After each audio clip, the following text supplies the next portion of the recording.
Welcome to this week's episode of Taiwan Tech Update, your weekly roundup of tech news stories from here in Taiwan, presented by me, Tomasz Koper, and Radio Taiwan International. In this week's featured interview, we continue our exploration of the current impact of AI on various fields and industries. I had the pleasure of speaking with Nick Brown, a professional Chinese translator specializing in technical and medical work. Stick around to the second part of the show for that. But first, as always, we look at Taiwan-related tech news stories for the week of June 20th to 26th.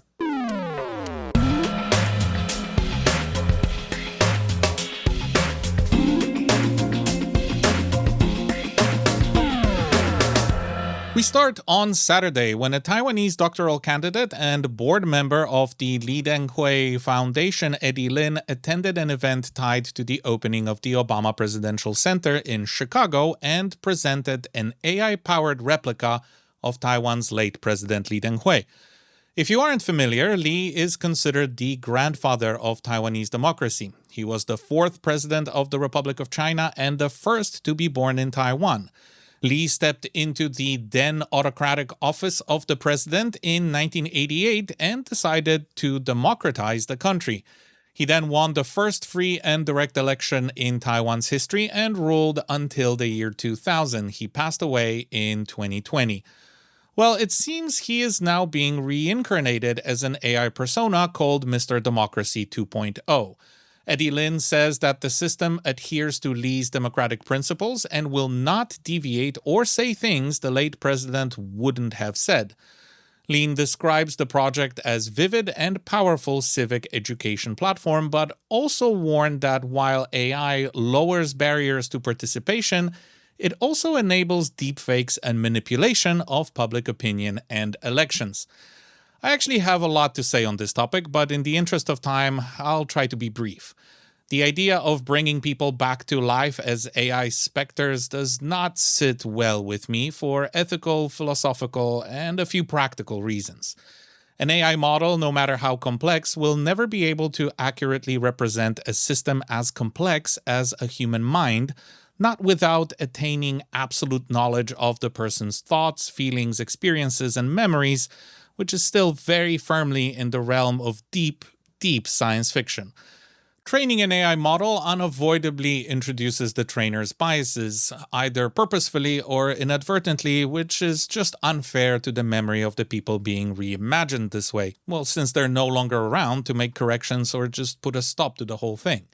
Now, the motivations behind this project are, of course, far more noble than when Disney brings back dead actors because they want to milk the Star Wars franchise for a few more $1 million. But at the end of the day, the whole thing feels more like necromancy than revival. As LLMs become more sophisticated, we're going to need a collective conversation on how we use it with regard to historical figures. So I encourage you, dear listener, to have a good think about it and form your own opinion. Would you like an AI model of a historical figure you admire, or one you detest? And what about a loved one who has passed away? And would you like someone to do that to you when your time in this world is up? Something to think about.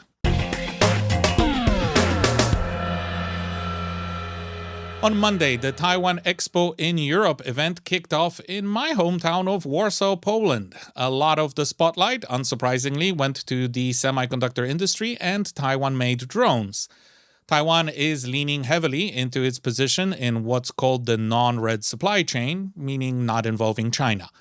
That's pretty straightforward in semiconductors, where Taiwan is the undisputed global powerhouse, but the drone industry, on the other hand, is still relatively nascent here, especially compared to China. But things are moving ahead, and Taiwanese businesses can be very nimble in moving into new market niches. One of the exhibitors, Thunder Tiger Group, said later in the week that the drone pavilion, featuring 16 Taiwanese companies out of a total of 100 participating in the expo, was the highlight of the event. Thunder Tiger showcased products in 4 major categories: attack platforms, countermeasures, long-range capabilities, and maritime operations.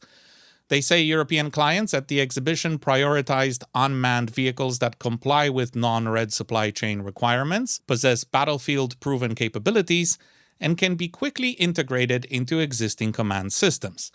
The company says it will continue to develop relationships with governments and industry partners in Ukraine, Poland, and other European Union countries.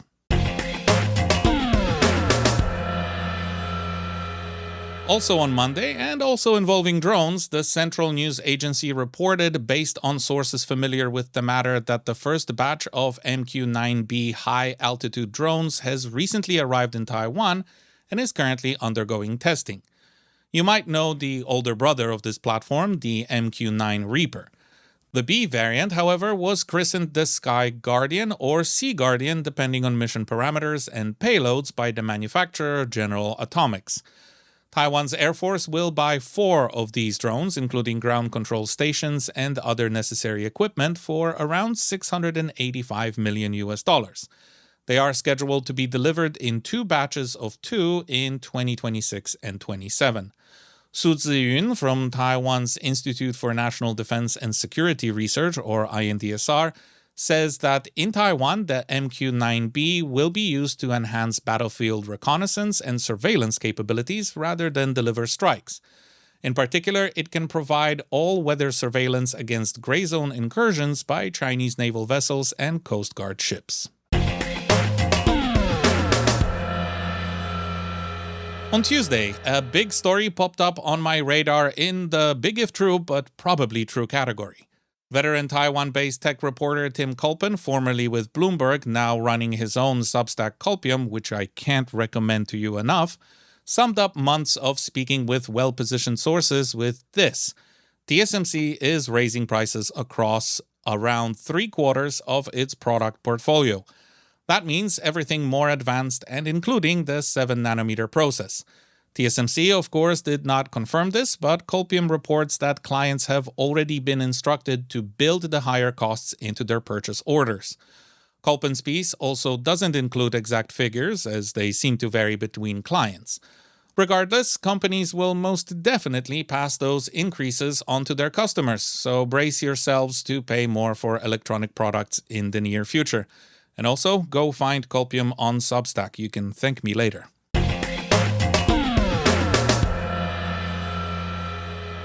Also on Tuesday, a Taiwanese startup, NunoX, won an international deep tech competition in the artificial intelligence category at VivaTech 2026, one of Europe's largest startup and technology expos.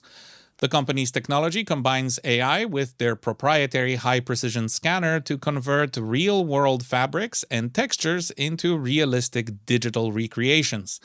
They claim the output is 98% realistic compared to the real thing. This can significantly shorten the development time in the fashion industry and lower sample and shipping costs.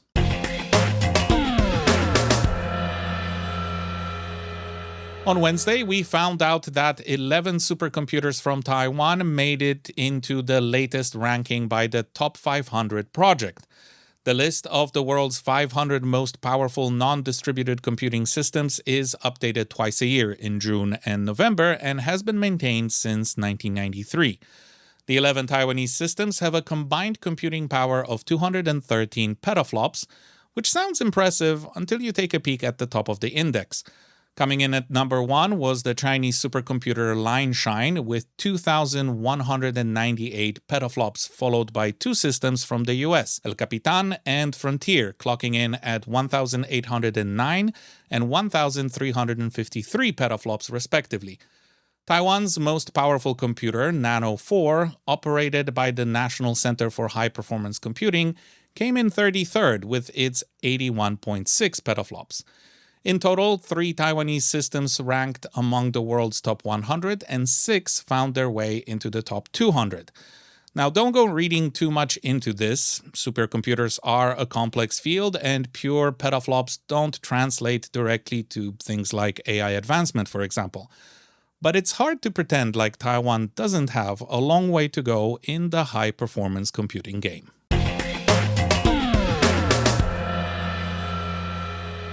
The PAX Silica Summit opened in Washington, D.C. on Thursday. It brought together representatives from all signatories of the PAX Silica Declaration, and unsurprisingly, Taiwan as a non-signatory.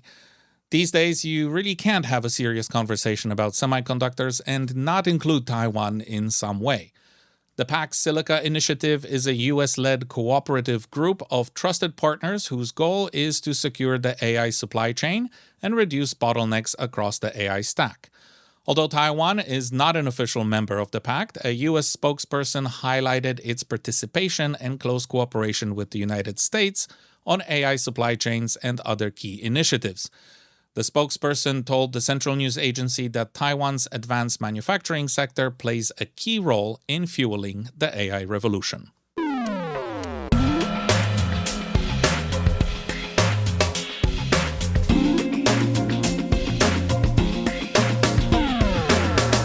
In this week's featured interview, we continue the exploration of artificial intelligence, or in this particular case, large language models, on industries and professions. This time we talk about translators, which I can tell you from personal experience was one of the first groups affected by automation in general, and even more so with the advent of popular LLMs a few years ago. Nick Brown has decades of experience in Chinese technical and medical translation, so I was curious to find out how the issue is playing out from his perspective. Here's how our conversation went. I want to talk about the good, the bad, and the ugly of AI in translation, but let's maybe start with the good, since I'm suspecting we'll get through that part pretty quickly. What are the good? Have to agree. What are the good influences of AI, the good effects that you're seeing in your industry? The first thing, of course, is that you can get through a lot more content quickly. So especially if it's stuff that's fairly technical and you would have to check a lot of things normally. So you can get a pretty good rough translation and then polish it up. The other thing is if there's something that you really can't figure out or that you suspect you've misunderstood, like a slang term or something like that, it's very good for picking up things like that. That's pretty much it, I would say. Do you find the current crop of AI models that are designed specifically for translation, like DeepL, for example, to improve in accuracy in the kind of output that you're getting from them? To be honest, that particular one I find pretty useless, and there are quite a lot of companies that I think were specialists in machine translation that have suddenly sort of had the rug taken out from under them as well, like that, because I think ChatGPT and Gemini and some of the others are just massively ahead of them, probably just because they have a lot more data to train their models on. So I think we have machine translation, which is not necessarily AI powered, but can be. And then there's the actual AI stuff, the large language model, LLM stuff like ChatGPT. So the new ones, the LLMs, are massively superior. The old ones, to be honest, they were a bit of a waste of time because it was just a lot of the time, at least for Chinese, they weren't accurate enough that you could really just sort of do more than save yourself a little bit of typing with them. Okay, well then let's get to the bad. What negative impacts on the translation industry are you seeing right now? So the main thing is that the prices are being sort of pushed down because there's always a cheaper way of doing things. And for a lot of jobs, for the simpler stuff that we used to make a lot of money on, where you just have to get through a large amount of easy content quickly, big companies like particularly, say, fashion brands and things like that, they didn't really care if something cost $2,000 or $3,000. They would just pay it because for them it's peanuts. Whereas now they can just do all that with AI. So that's completely, both for the agencies that I work through and for freelancers like me, it's completely sort of destroyed that side of the market. So the only people who are making money out of that presumably are ChatGPT and co. But even then, they're not necessarily making any money because you can put quite a lot of content through it before it charges you. For the more technical stuff, it kind of depends on the stakes involved. So if you have medical translation, for example, they will use AI to provide a rough translation, but they'll still pay you, say, 2/3 of what they paid before or half what they paid before to go through it and check it. Because obviously if you get it wrong with medical stuff or legal stuff, it could be very expensive and, people could die, although that's obviously pretty unlikely. But in terms of, I guess, the other, basically it's just removed sort of the bottom 2/3 of translators will be out of work now. Sort of the best 20 or 30% will still be in business, but they'll just make a lot less money. So it's sort of turned it from being a fairly profitable business into something more of a part-time job in the space of, say 3 years. Something I've heard from people in other industries is that AI has removed on-ramps, sort of ways to train younger professionals or people who are just starting out in the field to later become, fully fledged professionals in their own right. Think of programming, for example, coding. Do you see a similar trend in translation, as in people aren't getting enough training at the very beginning of their career because a lot of stuff like that is, the entry-level jobs are being automated? Absolutely, yeah. I mean, I think there's even on the project management side. So most of the translation industry is there's some maybe 5 or 10 quite large companies that are sort of sit in the middle, and they do all the sort of corporate stuff, and they get people like, Microsoft or, AstraZeneca, or these sort of big companies will ask them to translate stuff, and then they'll pass it on to people like me, and they'll have somebody else that will check it. So the sort of paths into those companies have also, into these agencies, the wages have been depressed, and it's all been sort of farmed out to sort of work at home freelancers. So where you might have had people on a reasonable salary in the UK, for example, or the US, it's now people who are paid probably minimum wage, or if that, and they don't have any experience. So often what happens is they don't know how to fix problems.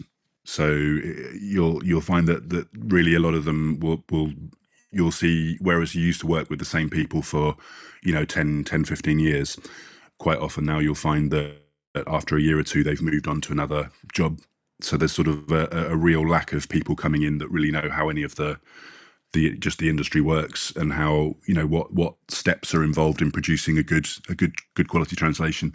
And I think also for translators, as with lots of other industries, a lot of people, because they haven't had the time to go and say live in the countries of their language, or to go and learn more, sort of have a deeper understanding of the culture and the background. So, for example, something like Chinese, you need to understand a little bit about Buddhism and Confucianism and, Chinese history, Taiwanese history, in order to really get a grip on what people are actually mean when they're saying something. Whereas I think people who are coming in now, they don't really understand that at all in many cases, because they haven't been exposed to it. So if they don't know the answer, they just ask ChatGPT, and it's difficult to get people to sort of go beyond what it literally says. So there's the idea, and also the way that since machine translation started anyway, the last few years before AI, there's been a big trend towards a sort of corporate metrics on everything. So, for example, if you have a paragraph, you might, ideally, if I had a paragraph in Chinese, I would probably split up the sentences and distribute the information in the paragraph into different, phrased differently in English, because phrasing it like the Chinese doesn't work well. So, but that now it's all split up sentence by sentence, and each sentence is just checked literally by AI and by a reviewer. But because it's all literal sentence by sentence, the freedom to actually do a better job is being removed. So that also has the effect of kind of flattening out the difference between people who actually really know what they're doing with it and people who are at the beginning of their careers. So it sort of drags the actual overall quality, the level of it down. But the interesting thing about that is that now a lot of companies are also realizing that, and they're starting to create their own in-house translation teams again, because they can't really trust what's coming out of some of the agencies, which it's a strange situation. Do you feel that Chinese is in any way insulated from some of the worst effects of AI because it's so dependent on context, on this kind of knowledge of culture and history? I think it very much was in the early days of machine translation and AI translation. So I have friends that do, European languages, French, Italian, Spanish, etc. And I think they were sort of replaced at least on the sort of lower end stuff a lot sooner than people who do Chinese or Japanese or other languages that are just have a more of a different cultural background. But I think with the latest AI stuff, it does depend, for a lot of work that isn't necessarily relevant. So a lot of the most profitable work, like medical or legal stuff, the culture isn't so much, importance in it. But for anything creative, like if you're translating literature or marketing for that matter, because obviously, as you know, for example, in Taiwan, we have the Mid-Autumn Festival and there's a tradition of barbecuing. But if you were trying to take a Taiwanese company's advert for their laptop and translate it for an American audience, saying, this, what are you doing this Mid-Autumn Festival doesn't mean anything. So for things like that, there's still, you still need some knowledge and some sort of ways of sort of transcreation, as they call it. But it's knocked out a very large amount of the more profitable work. Well, translation is only one part of the equation. This is the transformation of the original text, but a lot of people, I'm assuming, are now using AI to create those texts that then get passed on to translators. Have you noticed a difference in the quality of these documents that you're asked to translate? I think not too much for what I do, because it's mostly sort of technical stuff or medical stuff, but you do definitely with some of the marketing stuff, you'll find things are just written in that really obvious ChatGPT style, where it's not that, it's this, so yeah, definitely with that. So then in a way it's also bad, because you're still being paid for the money for just the money for the translation, but you're effectively rewriting it for them, because otherwise it would just not be very effective. So let's maybe try to end on a positive note, kind of make it a little sandwich since we started on a positive note. Do you see any way that the industry could come to terms with the way it uses AI in a sustainable way that doesn't impact the quality or the livelihoods of people who are still in it? I think it seems to have, the last sort of 3 or 4 years, it seems to have gone in waves. So we have this period where there's more and more AI adoption, and then the companies, the sort of end clients, are realizing that in many cases the quality isn't good enough. So then it comes back to paying people to go through the AI stuff, and then some of them have realized that it's actually not cheaper to it would be no more expensive to just have a human do it properly in the first place. But I think the translation industry, the whole sort of business model of freelancers and agencies and so on, is pretty much dying. But I think there'll always be a need for human translators. But I think it like a lot of industries, I think it's going to take a few years to sort itself out. So I think probably there will be some need for it, but it's not going to go back to what it was, certainly. But maybe it'll come full circle, and people with the the experience to do it themselves without relying on a computer will be valued again. Well, let's hope. Certainly sounds better and more optimistic than a lot of the scenarios I have in my head. Thank you for giving me your time. Nick Brown, professional Chinese translator specializing in tech and medical work. Thank you very much for giving me your time. You're very welcome. Thanks, Thomas.